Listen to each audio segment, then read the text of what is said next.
Why does my snake want to hide all the time, and why is he so flinchy? And can we stop with this food mode thing? Come on, dude, you're a pet. Why can't you act like a pet? Look at the dog. Look at old Steve Biscuits over there. He knows how to act like a pet. Why can't you be more like Steve Biscuits? Hi, folks. Today we're going to try to understand our snakes a little bit better by talking about learned behavior versus instinct. Also, I think I just came up with the best name for a dog. Come on, Steve Biscuits? That's a fantastic dog name. Welcome to the Green Room. I'm Bob Bledsoe. Don't think I didn't spend an hour arranging these plants so that they would look perfectly when Kent stands there and films me. By the way, that is my brother Kent behind the camera. Sup? He's known as the steadiest hands in the business, and that is learned behavior. Thanks. But if I were to throw this ball at his face while he was filming, please don't. His instinct would be to flinch. Hey! Dang it! Do you want to catch these hands? Man, you almost caught these hands! You've been watching Dr. Phil reruns with Mom again? Maybe. But if you do that again, I hope you have a catcher's mitt, because what I'm going to throw back is... These hands? You don't know what I was going to say. It'll be a surprise what I throw back. But I'm not ruling out the possibility that it'll be these hands. Kent's flinch was instinctual.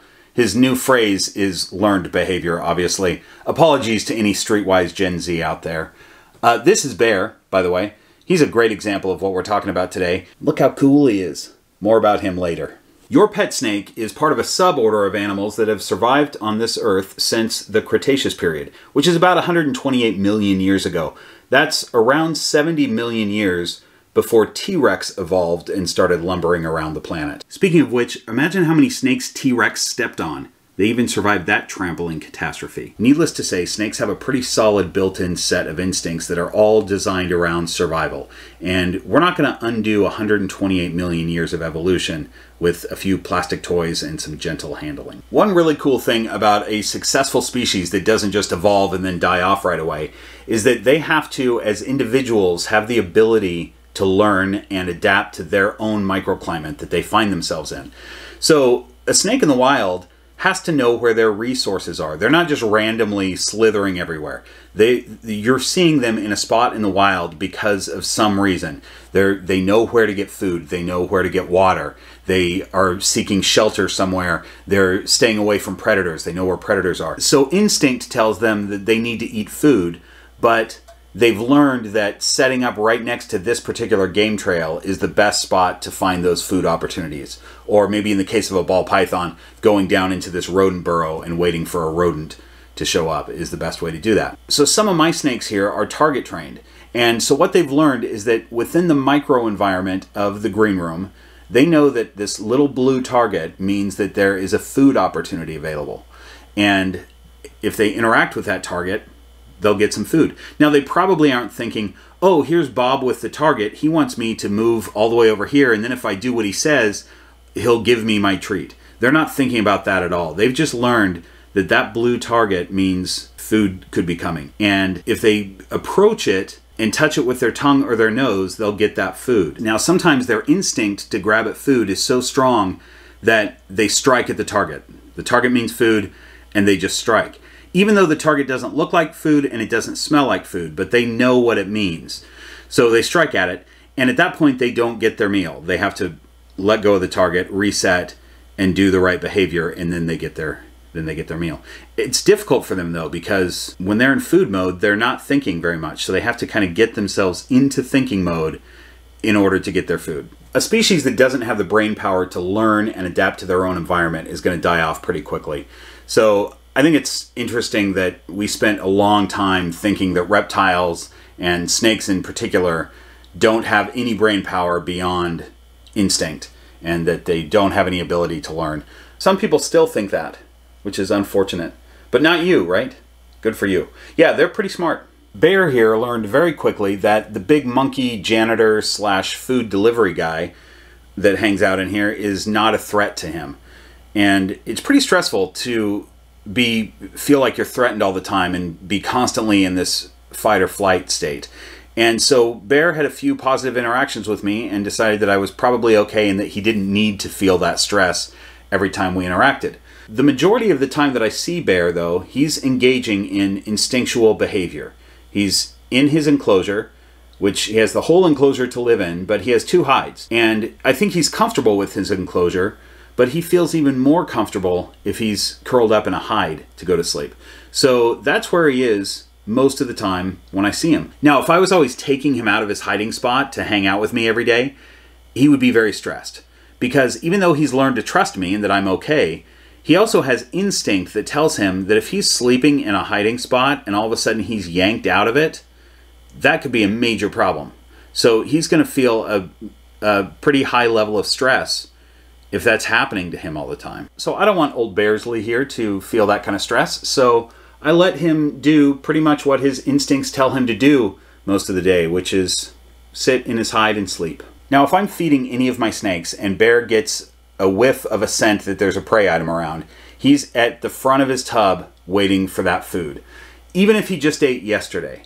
Now, he gets fed every 2 weeks like clockwork. He gets a good-sized meal once every 14 days.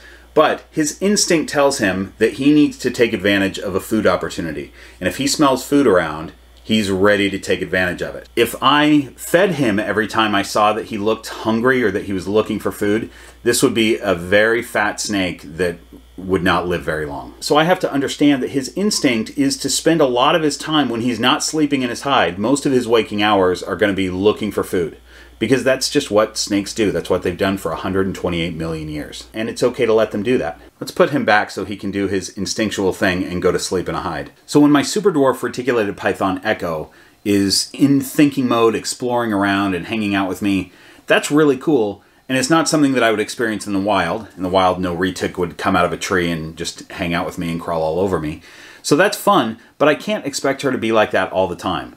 And I can't even expect her to be like that most of the time. In fact, most of the time when Echo is out on the ladder here or somewhere in the room, she's hunting. She's in food mode and she's setting up ambush spots all over the place looking for a food opportunity. In fact, sometimes Echo sets up an ambush sort of near the front door, and if I have somebody coming over, I have to warn them that when they walk in the door, they need to give Echo a wide berth because their heat signature might make her strike. Not because she thinks that she saw a rat or that she sees anything that she could possibly fit into her mouth, but that heat signature instinctually makes her strike. I don't need to interrupt Echo's activity just because people are coming over. She's going to spend all day doing that, like literally sitting in the same spot all day, or maybe in a few different spots all day long. Even though she's very smart and does really well in thinking mode, Echo is displaying 125 million years worth of evolutionary instinct. Hey, you're a pet snake. Come on, hang out with me. Let's get you out of food mode here. Don't be that guy. Let your snake be a snake. Obviously, there are times where you have to try to pull them out of food mode because you need to get into their enclosure or you need to work with them for some reason. But in general, no reason to stop them from doing their natural behavior. So I think maybe Kent's Corner now. Hi, welcome to Kent's Corner, the most famous corner on the internet. I'm Kent. I'm glad that we're talking about instincts today because I'm known for my impeccable instincts. One time, I found myself in Las Vegas. It was an accident. I boarded the wrong Greyhound bus, but that's a different story. Anyway, while I was there, I was approached by a young businessman who was selling Rolex watches. They were $50 a piece, which is a great deal for a Rolex. Now, something told me, call it intuition, call it psychic power, I don't know, something told me that there's a chance that these might be fake Rolexes. I bought all 4 of them, and when I went to have them appraised, it turns out they were fake. They were plastic, actually. All 4 of them. That's 100% instinct accuracy. Instincts. Thank you for watching Kent's Corner. Good instincts, Kent. But your instincts didn't tell you that if you spent $200 on fake watches, you wouldn't be able to afford a bus ticket home. But look who has good hitchhiking stories to tell. Do you have any hitchhiking stories? Nope. See? Some of you know that there's a clandestine society known as the Horde of Keepers. It's a total secret, but that is the name of the society, and this is a complete list of its members. One thing I won't tell you, though, is the location of the clearing in the woods that we meet, or whether we do or do not meet under a full moon. Also, you shan't learn about all the perks and benefits of becoming a member. You could go to patreon.com/greenroompythons and learn about them, though, but don't. We're trying to keep this thing a secret as much as possible, you guys. Come on. It is pretty cool perks, though, if you think about it. I often list the perks when I do these Patreon scrolls. I've really spilled the beans here. I feel like I've failed with this whole secret society thing. Thanks to these channel sponsors, Cages, Frozen Rodents, here's your discount codes. Also, if you saw US Arc's video that came out about a week ago that featured me, you would have seen the subtle reveal of this Handsome Dan shirt. Handsome Dan is doing very well, by the way. He's still in quarantine. In fact, I can tell you a Handsome Dan story that's really good about learned behavior versus instinct. Handsome Dan has quickly learned to trust me. He comes out on my hand, hangs out. If given the opportunity to crawl off my hand somewhere else in the quarantine room, he does that, but then voluntarily crawls right back onto me. He's great. There's a thing with snakes, though, that I've mentioned before where they need a moment to figure out where they are or what's going on. You have to give them a minute. They're not like a dog or a cat or a human that can see something and assess the situation right away. So what I'm used to doing with Dan is I take the lid off of his quarantine tub and he starts moving around a little bit. He figures out what's going on. Then I show him my hand. He tongue flicks on it and crawls on it. So the other day, I did that too fast. I lifted the tub, didn't give him the time to figure out what was going on, and I just put my hand up towards him. And his instinct was that something is moving towards him. He hadn't figured out what it was yet. So instinctually, he hissed and struck. Didn't break the skin, which was weird. It seemed like he struck hard enough to do that. But gave me the coolest, like almost like a cat hiss, like a strike and bite.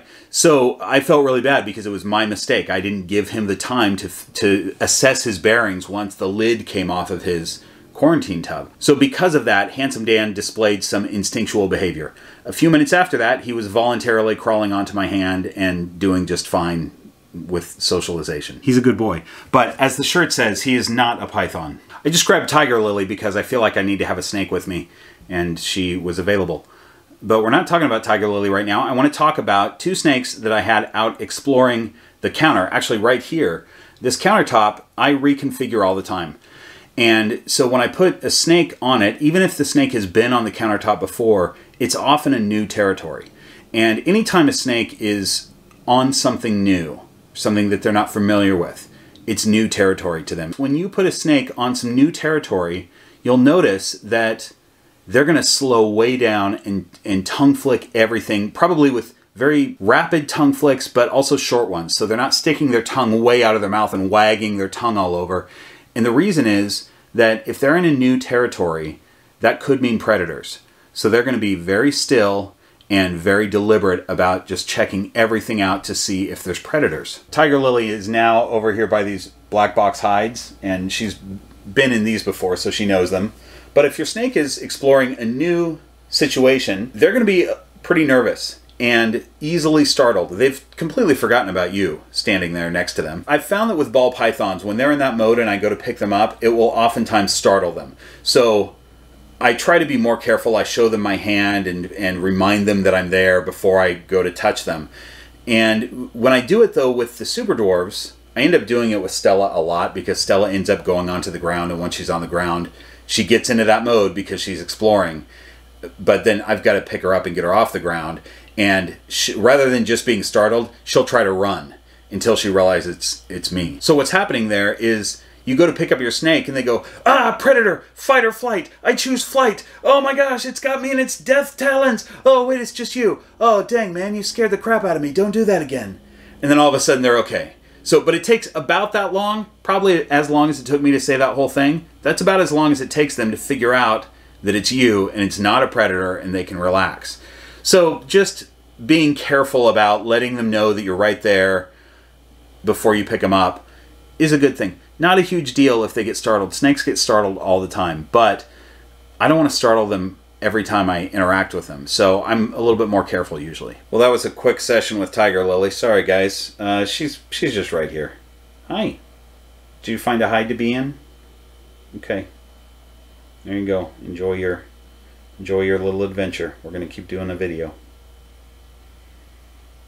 Alright, well, she might come out and hang out with me. We'll see.